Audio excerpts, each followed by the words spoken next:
വേദാലക്ഷ്മിയും റോബിനും തമ്മിലുള്ള അടി. അതിൻ്റെ അകത്ത് നിങ്ങൾക്കൊന്നും പറയാനില്ലേ എന്ന് പറഞ്ഞ് ഒളിഞ്ഞും തെളിഞ്ഞുമായിട്ട് കുറേ കമൻറ്റുകൾ ഇങ്ങനെ വരുന്നുണ്ട്. അതായത് ഞാൻ ആദ്യം തന്നെ ഒരു കാര്യം പറയാം. അതായത് നമ്മുടെ കയ്യിൽ പൈസ ഇല്ലെങ്കിൽ നമ്മളാരും വീഡിയോ ചെയ്തിട്ട് ബ്രോ എനിക്ക് ഭയങ്കരമായ വിശ്വാസ ടൈറ്റാണ് ബ്രോ, എനിക്കൊരു 90,000 വേണം ബ്രോ, എനിക്കൊരു 10,000 ബ്രോ വേണം, ഇങ്ങനെയൊന്നും പറഞ്ഞു കൊടുക്കേണ്ട ആവശ്യം എന്നെ സംബന്ധിച്ചില്ല. എൻ്റെ കൂട്ടുകാരോടൊക്കെ ഇടാ ഒരു 1,000 രൂപ ആണെങ്കിൽ 10,000 രൂപ വേണം. 10,000 രൂപയൊന്നും തരാൻ പാങ്ങുള്ള കൂട്ടുകാരൊന്നുമില്ല. ഒരു 1,000 2,000 ഒക്കെ ആണെങ്കിൽ തരും. അങ്ങനെ ചോദിച്ചിട്ട് നമ്മൾ വാങ്ങിക്കുകയും ചെയ്യാറുണ്ട്, അത് തിരിച്ചു കൊടുക്കുകയും ചെയ്യും. അതാണ് നമ്മുടെയൊക്കെ പ്രകൃതം എന്ന് പറഞ്ഞു കഴിഞ്ഞാൽ. പക്ഷേ ഇവിടെ ഇപ്പോഴെന്ന് പറഞ്ഞാൽ വിചിത്രമായ ഒരു സംഭവമാണ് ഞാൻ ഇന്നലെ കണ്ടത്. എന്താ അറിയുക, അംബാനി വരെ കടം ചോദിക്കുന്നത്. അംബാനി വരെ കടം ചോദിക്കുന്നത്. അതുമാത്രമല്ല, കടം ചോദിച്ച് ഒരുത്തനോട് കടം ചോദിക്കുന്നത് ഓൻ പറയുകയാണ് ഒരു സെൽഫി വീഡിയോ എടുത്തിട്ട് എനിക്ക് തരൂ ബ്രോ, അതായത് പിന്നെ എനിക്കിങ്ങനെ പൈസയുടെ ആവശ്യമുണ്ട് എന്ന് പറഞ്ഞിട്ട്. എന്തൊക്കെയാണോ കേൾക്കുന്നത്? ഇതുവരെയൊക്കെ നമ്മൾ കേൾക്കാത്ത കാര്യങ്ങളൊക്കെയാണ് ചില ആൾക്കാരുടെ കാര്യത്തിൽ കേൾക്കുന്നത്. അതായത് ഇവരൊക്കെ പറയുന്ന കാര്യങ്ങളൊന്നും എനിക്ക് മനസ്സിലാകുന്നില്ല. പക്ഷേ അരിയാഹാരം കഴിക്കുന്ന ഇതിലെന്ന് പറഞ്ഞു കഴിഞ്ഞാൽ എനിക്ക് മനസ്സിലാകുന്ന ഒരു കാര്യമോ, ഇവരെല്ലാവരും തമ്മിൽ എന്തോ ഒരു സാമ്പത്തികമായിട്ടുള്ള ഒരു വലിയൊരു പ്രശ്നം നടക്കുന്നുണ്ട്. അതായത് ഈ പ്രശ്നം മുങ്ങിപ്പോകാൻ വേണ്ടിയിട്ട് ഇവർ പലതരത്തിലുള്ള ആരോപണങ്ങൾ ഉന്നയിക്കുകയാണോ? അതുമാത്രവുമല്ല, റോബിനൊക്കെ പറയുന്ന കോടികളൊക്കെ എവിടുന്നാണ് വരുന്നത്? അതാണ് എനിക്ക് ചോദിക്കാനുള്ളത്. ആരാ ഇങ്ങനെ ഈ ബ്രാൻഡിനൊക്കെ കോടികൾ മുടക്കുന്നത്? മനുഷ്യന്മാരുടെ 10,000 രൂപ കിട്ടിക്കഴിഞ്ഞാൽ അങ്ങനെ ജീവിച്ച് പോകാം. ആ സമയത്താണ് ഈ ചില ആൾക്കാർ പറയുന്നത് എനിക്ക് സാമ്പത്തിക ഡൈറ്റാണ്, എനിക്ക് ഭയങ്കര ക്രൈസസ് ആണ്. ഇതൊക്കെ എന്ന് പറഞ്ഞു കഴിഞ്ഞാൽ നമ്മുടെ നാട്ടിൽ പറയുന്നത് പച്ച കടം മേടിച്ചിട്ട് തിന്നൽ തന്നെയാണ്. പ്രത്യേകിച്ച് എന്ന് പറഞ്ഞാൽ വേദാലക്ഷ്മിയെ പോലെയുള്ള അവരൊക്കെ എന്ന് പറഞ്ഞ് ഇന്നലെ വന്ന് പറയുന്നത് കേട്ടപ്പോഴും എൻ്റെ പൊന്നു സുഹൃത്തുക്കളെ, ആരെങ്കിലും പോയിട്ട് അവരെയൊക്കെ അവിടെ തലപിച്ച് കൊടുക്കുമായിരുന്നു. അതാണ് എനിക്ക് ചോദിക്കാനുള്ളത്. അതായത് ഇവരെല്ലാവരും കൂടി തമ്മിൽ എന്തൊക്കെയോ ദുരൂഹതയുള്ള പരിപാടികളുണ്ട്. അതാണ് എനിക്ക് മനസ്സിലായത്. അല്ലാതെ ഇവർക്കൊക്കെ എന്ന് പറഞ്ഞ് ഈ കോടികളൊക്കെ എവിടുന്നാണ് വരുന്നത്? ഇവരൊന്നും എന്ന് പറഞ്ഞു കഴിഞ്ഞാൽ അധ്വാനിച്ചൊരു ജോലിയും ചെയ്യുന്നത് ഞാൻ കാണുന്നില്ലായിരുന്നു. ആകെ ഈ സോഷ്യൽ മീഡിയയിൽ വന്നിട്ടുള്ള പ്രകസനമല്ലാതെ ഇവരൊന്നും ഒരു ജോലിക്ക് പോകുന്നതോ വേദാലക്ഷ്മി ഇപ്പം എന്തെങ്കിലും ജോലി ചെയ്യുന്നതായിട്ടൊന്നും നമ്മൾ കാണുന്നില്ല. എപ്പം നോക്കിക്കഴിഞ്ഞാലും സോഷ്യൽ മീഡിയയിൽ ഇതേപോലെയുണ്ട്. പിന്നെ ബിഗ് ബോസ് എന്ന് കിട്ടുകയെന്ന് പറഞ്ഞാൽ അതിനൊരു കണക്കുണ്ട്, എത്രയാണ് കിട്ടുകയെന്ന് നമുക്കറിയാം. അതിൻ്റെ അകത്ത് കോടികളൊന്നും കിട്ടത്തില്ല. അനുമോൾക്ക് തന്നെ എന്ന് പറഞ്ഞാൽ എല്ലാം കൂടിയിട്ട് ഒരു കോടി എങ്ങാറ്റാണ് കിട്ടിയത്. അപ്പോൾ അത് കഴിഞ്ഞതിന് ശേഷം ഇവർക്ക് ഇടുന്ന ഇങ്ങനെ പൈസ വരുന്നത്, അതാണ് അന്വേഷിക്കേണ്ടത് തന്നെയാണത്. അതായത് ഇന്നലെ ഇപ്പോൾ റോബിൻ പറഞ്ഞ് എൻ്റെ ബാങ്കിലൂടെ വന്ന കോടികൾ, ഇതൊക്കെ കേട്ടപ്പോഴും നമ്മൾ അതിശയപ്പെട്ടു പോകാന്ന് ചെയ്തത്. അതായത് ഏത് ബ്രാൻഡാണോ ഇങ്ങനെ കോടികൾ കൊടുക്കുന്നത്, അല്ല എന്തിൻ്റെ ആവശ്യത്തിന് ഇങ്ങനെ കോടികൾ കൊടുക്കുന്നത്?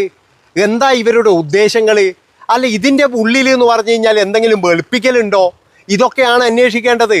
അല്ലാതെ ഇവർ വന്നിട്ട് എന്ന് പറഞ്ഞാൽ അംബാനിക്ക് കടമുണ്ട്, അല്ലെങ്കിൽ മറ്റേ ഇന്ത്യക്ക് കടമുണ്ട്, ലോകത്തിന് കടമുണ്ട്. ഇതൊക്കെ എന്ന് പറഞ്ഞു കഴിഞ്ഞാൽ ഒരു തോൽവിയുടെ ഒരു പറച്ചിലുകളായിട്ടാണ് എനിക്ക് തോന്നുന്നത്. വേദാലക്ഷ്മി ആയിക്കഴിഞ്ഞാലും റോബിൻ ആയിക്കഴിഞ്ഞാലും വേറെ ഏതോ ഒരുത്തനായിക്കഴിഞ്ഞാലും ഈ 90,000 ഉറുപ്പ്യ തരും. അന്ന് നിങ്ങൾക്ക് എന്ത് ബാറ്റേൻ്റെ പ്രൈസാ? എന്നാൽ 90,099 പൈസ കൂടി പറഞ്ഞൂടെ? ഏതായാലും 90,000 കൊടുക്കുന്നുണ്ട്, എന്നാൽ പിന്നെ റൗണ്ട് ആക്കിയിട്ട് 1,00,000 കൊടുത്തൂടെ? ഇത് അങ്ങോട്ടും ഇങ്ങോട്ടും കേസ് കൊടുത്തിട്ടുണ്ട് എന്ന് പറയുന്നത്. പക്ഷേ കേസിന് വിളിച്ച് ആരും പോകത്തുമില്ല. അല്ല, കേസ് കൊടുത്തു കഴിഞ്ഞാൽ സാധാരണ എന്ന് പറഞ്ഞു കഴിഞ്ഞാൽ നമുക്കെല്ലാം ഒരു കേസ് വന്നു കഴിഞ്ഞാൽ നമ്മളെ വിളിക്കും, ഹലോ നിങ്ങളെ പേരിലൊരു കേസ് വന്നിട്ടുണ്ട്, നാളെ 10 മണിക്ക് ഹാജരാകണമെന്ന്. ഇവിടെ ഇപ്പോഴും റോബിൻ ഇന്നലെ വന്നിട്ട് പറയുന്ന കാര്യം എന്താ പറയുക, ഞാൻ കേസ് കൊടുത്തിട്ട് അവരാരും വരുന്നില്ല എന്നിട്ട് വന്നിട്ട് ഇങ്ങനെ പറയാമെന്ന് പറഞ്ഞു കഴിഞ്ഞാൽ എന്തൊരു വിരോധാഭാസമാണോ ഇത്? ഞാൻ എന്നിട്ടിങ്ങനെ എന്നെ നുള്ളിയൊക്കെയായിരുന്നു. എനിക്ക് ഭ്രാന്ത് പിടിച്ചാന്നോ അല്ല മൊത്തത്തിൽ ഭ്രാന്തായതാണെന്നോന്ന്. ഈ ചീള് കേസിന് വേണ്ടിയിട്ട് കുറേ മാധ്യമ പ്രവർത്തകർ ഇതുപോലെയുള്ള കാര്യങ്ങളും അന്വേഷിച്ചിറങ്ങുക. ഇതൊക്കെ എന്ന് പറഞ്ഞാൽ 4 ചക്രം കടം കൊടുത്തിട്ടില്ല പരിപാടിയാന്ന്. ഇതിലും വലിയ കേസാന്ന് ചില ഷെയർ അടിക്കുന്ന അണ്ണന്മാരെടുക്കാൻ നടക്കാറ് അറിയങ്ങൾ. അതായത് എന്താ വെച്ചാൽ 1000 ഉറുപ്പ്യ കൊടുത്തിട്ട് എനിക്ക് ഇത്രയേ കിട്ടിയുള്ളൂ എന്ന് പറഞ്ഞിട്ട് എന്തൊരു വൃത്തികെട്ട പരിപാടിയാന്ന്. 10,000 രൂപ ചോദിച്ചിട്ട് അതിന് വേണ്ടിയിട്ടൊരു വീഡിയോ തയ്യാറാക്കുക. ആ വീഡിയോ വന്നിട്ട് സമൂഹ മാധ്യമത്തിൽ ഞാൻ ഇപ്പോൾ ഇടുവേ. എൻ്റെ ചെങ്ങായിമാരെ, സത്യം പറഞ്ഞു കഴിഞ്ഞാൽ നിങ്ങളെല്ലാം അവസ്ഥ ആലോചിക്കുമ്പോഴേ നിങ്ങളുടെ ഈ അച്ഛനമ്മമാർ നിങ്ങളെയൊക്കെ എത്ര പ്രതീക്ഷയോട് കൂടിയിട്ടാണ് വളർത്തിയിട്ടുണ്ടാവുക. എന്നിട്ട് ഇപ്പോഴും ഇങ്ങനെ കടവും വാങ്ങിച്ച് തിന്നാൻ നിങ്ങൾക്കൊന്നും നാണമില്ലെന്നേ ഞാൻ ചോദിക്കുന്നുള്ളൂ. എത്ര വട്ടമായി ഈ ചെങ്ങായിയൊക്കെ എന്ന് പറഞ്ഞു കഴിഞ്ഞാൽ ഓരോ പ്രശ്നത്തിൽ പോയി ചാടുന്നു, എന്നിട്ടും പഠിച്ചില്ലായിരുന്നു. ഈ വേറെ ഒരുത്തിന് വീഡിയോ എടുത്ത് കൊടുത്തു കഴിഞ്ഞാൽ അറിയില്ലേ നമ്മളെ ഇട്ട് ഇതാക്കുന്ന അറിയില്ലേ? അതറിയാത്ത ആൾക്കാരെങ്ങാറ്റാ ബ്രോ ഈ ബ്രോ എന്നാക്കി കഴിഞ്ഞാൽ എല്ലാം തീർന്നാ. ഭേദാലക്ഷ്മിയാന്ന് അതിനപ്പുറത്ത് റോബിനെ നീ തുടങ്ങിയ സ്ഥലത്ത് നിന്ന് ഞാൻ തുടങ്ങുന്നു കേട്ടോ. ഏടോ ഈ ബിഗ് ബോസ് വരുന്നതിന് മുമ്പ് ഈ ഭേദാലക്ഷ്മിയെല്ലാം ആർക്കെങ്കിലും അറിയോ നിങ്ങളൊന്ന് പറ. അതാണ് എനിക്ക് ചോദിക്കാനുള്ളത്. അപ്പോൾ ഇവരൊക്കെ അയച്ച പൈസ എവിടുന്നാണ്? എന്താണ് ഇവരുടെയൊക്കെ സാമ്പത്തിക സ്രോതസ്? ഇവരേത് ജോലിക്ക് പോയിട്ടാണ് ഇവർക്കൊക്കെ ഇങ്ങനെ വരുമാനം വരുന്നത്? അതൊക്കെയാണ് ശരിക്കും പറഞ്ഞാൽ എൻ്റെ അഭിപ്രായത്തിന് പോലീസ് അന്വേഷിക്കേണ്ടത്, അല്ലാതെ വേറെ ഒന്നുമല്ല. ഇവരൊക്കെ എന്ന് പറഞ്ഞാൽ നല്ല വിദഗ്ധമായിട്ട് കൃത്യമായിട്ട് നുണ പറയുന്നുണ്ട് എന്നുള്ളതിൽ യാതൊരു സംശയവുമില്ല. നല്ല രീതിയിൽ നുണ പറയുന്നുണ്ട്. അല്ലാതെ എന്ന് പറഞ്ഞു കഴിഞ്ഞാൽ ക്രൈസസ്, പൈസയിൽ എന്ത് ക്രൈസസ്? നമ്മൾക്ക് ആഹാരം കഴിക്കാൻ വേണ്ടിയിട്ടാണ് നമ്മൾക്ക് പൈസ. അല്ലാതെ എന്ന് പറഞ്ഞു കഴിഞ്ഞാൽ നമ്മൾക്ക് ആഡംബരം കാണിക്കാൻ വേണ്ടിയിട്ട് ക്രൈസസ് എന്നല്ല, ക്രൈസസിൻ്റെ ക്രൈസസ് എന്ന് പറയും. ഒരു മനുഷ്യന് ജീവിക്കാൻ വേണ്ടിയിട്ട് ഒരു 19,000 രൂപ മതി. അതെങ്ങനെയെങ്കിലും ഉണ്ടാക്കാൻ പറ്റുന്ന എനിക്ക് തോന്നുന്നത് ഇവർക്കെല്ലാം. പക്ഷേ എന്നാലും ഇവരൊക്കെ പറയുന്ന ക്രൈസസുകൾ എന്താണെന്ന് വെച്ചാൽ വലിയ വലിയ വണ്ടികളും അതുപോലെ തന്നെ എന്ന് പറഞ്ഞാൽ ആഡംബര ജീവിതവും ഇതായിരിക്കും. അല്ലാതെ വേറെ എന്തെന്നാണ്?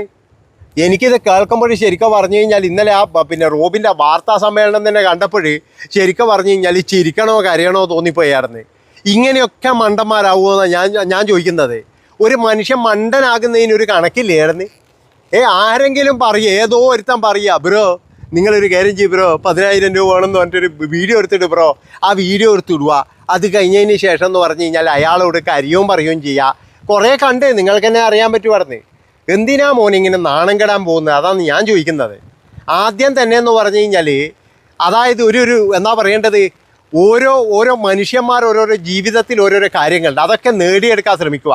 അല്ലാതെ ഇങ്ങനെ എവിടെയെങ്കിലും പോയിട്ട് എല്ലാം ബിസിനസ്സാണ്. ഈ പൊട്ടനെ ചട്ടൻ ചയച്ചു കഴിഞ്ഞാൽ ചട്ടനെ ദൈവം ചതിക്കുന്നു പറഞ്ഞ പോലെ ഒരു ചൊല്ലുണ്ടായിരുന്നു. അതേപോലെയാണ്. അതായത് എല്ലാം ബിസിനസ്സായിട്ട് കൊണ്ട് നടക്കാം, നമുക്ക് എല്ലാം ബിസിനസ്സായിട്ട് കൊണ്ട് നടക്കാം. പക്ഷേ ഇത് ദൈവം തന്നെ എടുത്ത് വെളിയിലിടും, അത്രയേ ഉള്ളൂ. അതുകൊണ്ട് ഭേദാലക്ഷ്മി ആയാലും റോബിനായി കഴിഞ്ഞാലും ഇവരൊക്കെ നല്ല രീതിയിൽ കള്ളം പറയുന്നുണ്ട് എന്നുള്ളതിൽ യാതൊരു സംശയവുമില്ല. കാരണം ഇവരുടെയൊക്കെ ഇടയിൽ എന്തോ ഒരു വലിയ ദുരൂഹതകളുണ്ട്. അതാണ് പുറത്തു കൊണ്ടുവരേണ്ടത്. എന്തോ ഒരു വലിയ ദുരൂഹതയുണ്ട്. എന്താ സംഭവം എന്ന് നമുക്ക് മനസ്സിലാകുന്നില്ല. അതായത് ഇവർ തമ്മിലെന്ന് പറഞ്ഞു കഴിഞ്ഞാൽ അങ്ങോട്ടും ഇങ്ങോട്ടും സാമ്പത്തിക കാര്യങ്ങളിലാണ് തെറ്റിയിരിക്കുന്നത്. അപ്പോൾ ഈ സാമ്പത്തിക കാര്യങ്ങൾ എന്തിനാണ് അങ്ങനെ ഇപ്പോൾ വഴിയെ പോകുന്ന ഒരുത്തന്നെ ഇപ്പോൾ 1,000, 10,000, 90,000 സഹായിച്ചുകൊണ്ട് കൂടോ? അല്ല എന്തിനു വേണ്ടിയിട്ടാണ് എന്നുള്ള കൃത്യമായിട്ടുള്ള കേസ് കൊടുക്കുക, അല്ലെങ്കിൽ അക്കൗണ്ട് കാണിക്കുക. ഇതൊന്നും കാണുന്നില്ല. അതുകൊണ്ടാണ് ഞാൻ പറയുന്നത് ഇതിൻ്റെ അകത്തെന്തോ ഒരു വലിയ ദുരൂഹത കൃത്യമായിട്ടുണ്ട്. ആ ദുരൂഹത കൃത്യമായിട്ട് പുറത്തു കൊണ്ട് വരിക തന്നെ വേണമായിരുന്നു. അല്ലാതെ എന്ന് പറഞ്ഞു കഴിഞ്ഞാൽ ഈ അങ്ങോട്ടും ഇങ്ങോട്ടും വാരിയിട്ട് എറിയുക, ചളിവാരി എറിയാന്ന് പറയില്ല, തീട്ടം വാരി എറിയാന്നേ പറയത്തുള്ളൂ. ഇത് ആ ഒരു കേസേ ഉള്ളൂ, ഒരു നാറ്റ കേസ്, അത്രയേ ഉള്ളൂ പറഞ്ഞു. അല്ലാതെ 10,000 രൂപ കടം മേടിക്കുക, വീഡിയോ എടുത്ത് ഇടുക. എന്നാൽ പിന്നെ ഒരു കാര്യം ചെയ്തുകൂടെയോ, ഇത് പിന്നെ മൊത്തത്തിൽ അങ്ങ് ഷൂട്ട് ചെയ്തങ്ങ് വിട്ടാൽ പോരെയായിരുന്നു. ഈ പൈസ ഇതിലൊക്കെ എന്തെല്ലോ ഉഡായിപ്പുകളുണ്ട്, കേൾക്കുമ്പം തന്നെ അറിയാം. ആ ഉഡായിപ്പുകൾ എന്താണെന്നാണ് നമുക്ക് അറിയേണ്ടത്. നന്ദി, നമസ്കാരം. കഷ്ടം തന്നെയായിരുന്നു.